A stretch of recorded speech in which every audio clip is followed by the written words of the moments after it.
শাকিব খানের সাথে নতুন কোনো মুভি আপনাকে দেখছি না পর্দায়। কাকে বলছেন? আমাকে?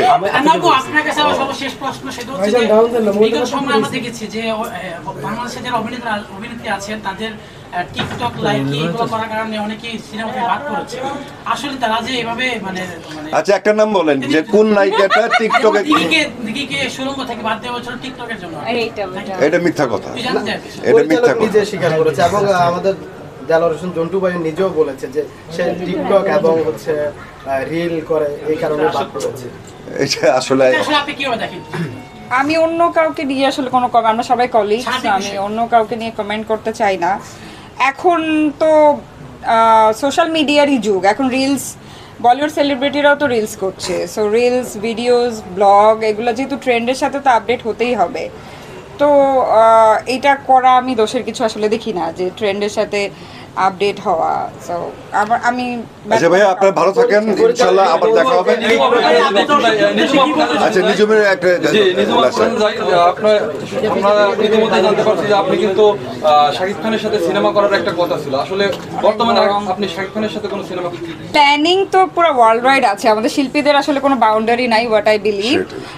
প্ল্যানিং মানে যদি হলিউড থেকে অফার আসে অবশ্যই করব, প্রতিটা শিল্পীই চায় যে দেশের বাইরে হলিউড বলিউড এভরিওয়্যার কাজ করতে, সো অবশ্যই যদি ভালো অফার পাই অবশ্যই করব, কেন না। বলিউড বা হলিউড কোনো আর্টিস্টের আপনার লিস্টে আছে যে ওর সাথে কাজ করার খুব আগ্রহ?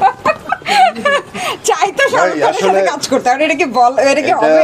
শিল্পীদের আমি বললাম না যে একটা শিল্পী যদি চিন্তা করে যে আমি এর সাথে কাজ করবো, এটা সম্পূর্ণ বললাম না, যাই কিছু নির্ভর করে ডিরেক্টর প্রডিউসার, ডিরেক্টর যদি ডিমান্ড করে তাহলে করবে। তো ভাই আমরা শেষ করছি। গল্প, ডিরেক্টর, কো-আর্টিস্ট পাবো, আমি সিনেমা করব, সিনেমার জন্য অলওয়েজ ওয়েলকাম। নাটক করে যাচ্ছি, ভালো গল্প পেলে, এমন না যে অফার আসে না, বাট 3টা অনুদানের সিনেমার কথা চলছে, আই হোপ 1টা বা 2টা তো সাইন করবই, করলে আপনাদেরকে জানাবো। আমার সবসময় নারী কেন্দ্রিক গল্পগুলো পছন্দ। আমার মনে হয় যে বাংলাদেশে সবচাইতে কম নারী কেন্দ্রিক সিনেমাগুলো হয় বা কন্টেন্ট হয়। নারীদের লাইফেও অনেক স্ট্রাগলস থাকে, সব কিছু হিরো বেজ না। এখন নারীরা যার যার লাইফে তারা নিজেরাই হিরো। হ্যাঁ, সো নারীদের লাইফে অনেক স্ট্রাগল আছে, অনেক গল্প আছে, যেগুলো নিয়ে কিন্তু আমরা কন্টেন্ট বানাতে পারি এবং হচ্ছে অনেক হয়তো বা।